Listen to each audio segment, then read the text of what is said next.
नमस्कार मित्रों। यहाँ हम आज वक्री होने जा रहे हैं शनि, इस पर चर्चा करेंगे। मीन राशि में शनि वक्री हो रहे हैं। वक्री होने का मतलब क्या, पहले आप ये समझिए।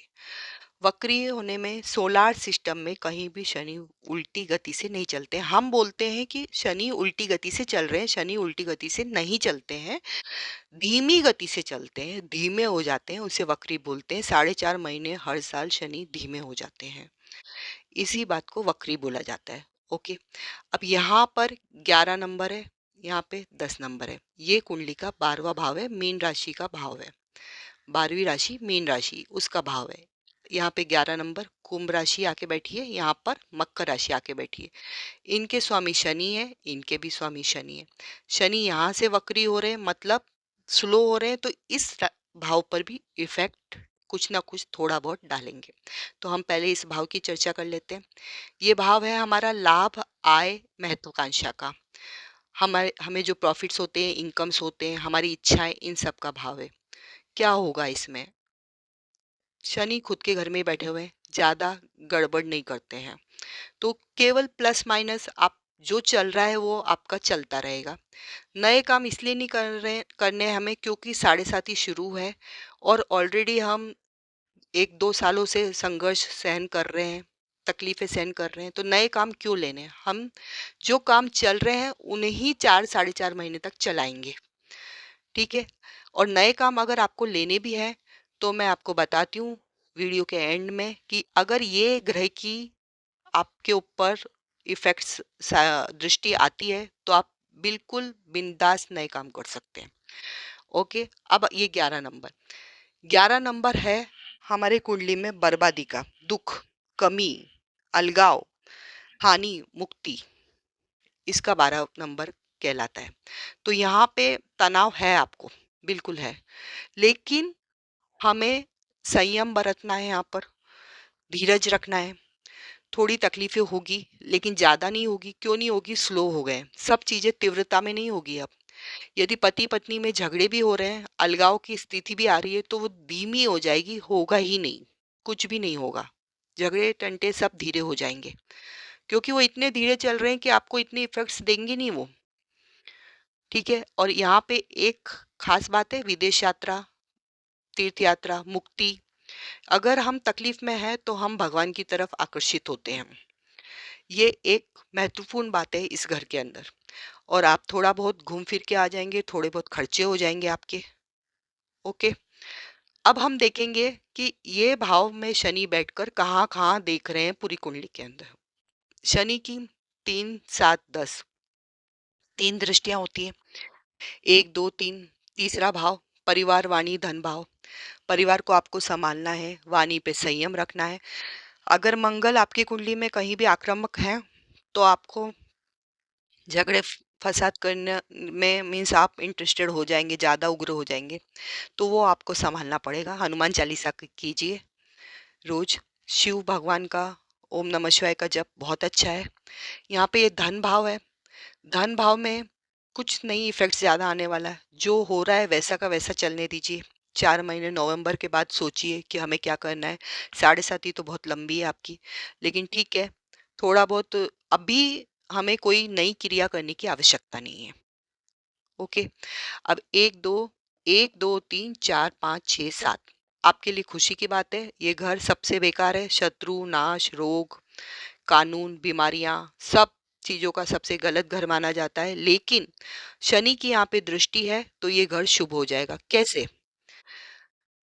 अगर शनि आपके कुंडली में यहाँ पे बैठे हैं, आप देख लीजिए, यदि बैठे हैं तो नारे व्यारे हो जाएंगे आपके, आप बहुत ऊंची छलांग मार सकते हैं। लेकिन अगर शनि यहाँ नहीं बैठे हैं तो शनि की दृष्टि आ रही है। शनि जहां भी देखते हैं, जिस घर में देखते हैं, उस घर के इफेक्ट्स ही कम कर डालते हैं सब।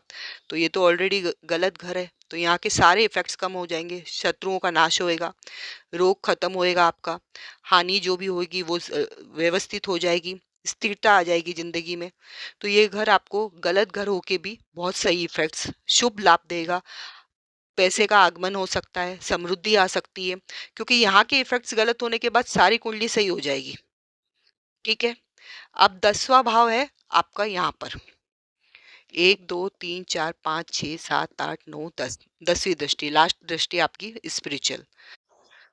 तो यहाँ बैठ के शनि यहाँ देख रहे हैं। अब यहाँ पर कैसे इतनी तकलीफें, दुख, साढ़े साती में हम ऑटोमेटिक स्पिरिचुअलिटी के पास चले जाते हैं। ये घर पूरा देवी शक्ति, हमें पर्सनल ग्रोथ, हायर स्टडीज, ये सब के लिए प्रेरित करता है। तो ये घर में ये इफेक्ट्स आपको अच्छे ही देखने को मिलेंगे। यहाँ पर आप अध्यात्म की तरफ रुझान करेंगे अपने आप ही। जब यहाँ पे आपको टेंशन ज़्यादा हो रहा है, एंजाइटी वगैरह, तो यहाँ पर आपको सॉल्व हो जाएगा। यहाँ पे आप हनुमान चालीसा कीजिए, शिव जी की प्रार्थना कीजिए, जल चढ़ाइए, तो यहाँ पे बहुत सारे सॉल्व होते ही हैं। क्योंकि हम, शनि अपने आप ही उंगली पकड़ के समझिए आपको स्पिरिचुअलिटी की तरफ ले जाते हैं। ऑटोमेटिक जाएंगे, आपको कुछ ज़्यादा नहीं करना पड़ेगा, क्योंकि दुख हमें भगवान की तरफ अट्रैक्ट करते हैं। एक समय कुंती जी ने ये बोला था कि भगवान मुझे दुख दो हर जन्म में, क्योंकि जो भगवान का उन्होंने करीबी महसूस किए वो बहुत ही सुकून वाली थी। इसलिए उन्होंने इतना तक बोल दिया कि दुख दो, तो दुख हमें परमात्मा के पास ले जाते हैं। तो ये हो गए आपके सारे इफेक्ट्स। लास्ट में अब मैं आपको ये बताती हूँ, ये सारे इफेक्ट्स प्लस माइनस में ही है, कुछ न ज़्यादा न कम। यहाँ पे आपको थोड़ा अच्छा है, मतलब शुभ चीजें हो रही है आपके साथ में। अब लास्ट में मैं आपको बताती हूँ, अगर आपकी कुंडली में गुरु किधर भी बलवान होके बैठे हुए हैं, गुरु की कौन सी दृष्टियां होती है, 5, 7, 9। अगर कुंडली में गुरु 5, 7, 9वीं दृष्टि शनि पर डालते हैं, तो गुरु गंगा जल की तरह पवित्र है, जहाँ दृष्टि डालते हैं वहाँ के बुरे इफेक्ट्स खत्म कर देते हैं। तो अगर यहाँ के जो भी गलत इफेक्ट्स है आपके कुंडली में, यदि गुरु बैठे हैं, आप थोड़ा खुद अध्ययन कीजिए कि यहाँ पे 5, 7, 9वीं दृष्टि आनी चाहिए। थोड़ा मैं एक एग्जांपल आपको बता देती हूँ। समझो यहाँ पर गुरु बैठे हैं, समझ लीजिए 1, 2, 3, 4, 5, 6, 7, 8, 9, 9वीं दृष्टि गुरु पे आ रही, शनि पे आ रही है। यहाँ के सारे इफेक्ट्स नील कर देंगे, बहुत कम कर देंगे, समझ ही नहीं आएंगे आपको, इतने कम कम कर देंगे। यहाँ से यहाँ पे 5, 7, 9, 1, 2, 3, 4, 5, यदि यहाँ बैठ जाते हैं तो भी पांचवी दृष्टि डालते हैं, यहाँ बैठ जाते हैं तो 7वीं दृष्टि डालते हैं। तो इस तरह यदि ये 3 जगह पे आपके रहते हैं गुरु, तो आपकी राशि में कुछ भी तकलीफें आएगी ही नहीं। और वैसे भी वक्री होने के बाद, स्लो होने के बाद शनि तकलीफ देते नहीं हैं, आपको उलट तकलीफें कम रहेगी ये 4 महीने। धन्यवाद। आगे वापस हम एक 12 दिन बाद आपके गुरु मंगल कुछ समय के लिए यहाँ पर आ रहे हैं, तो वो बहुत ही सुंदर योग बना रहे हैं आपके जीवन में, तो उस पे जरूर चर्चा करेंगे।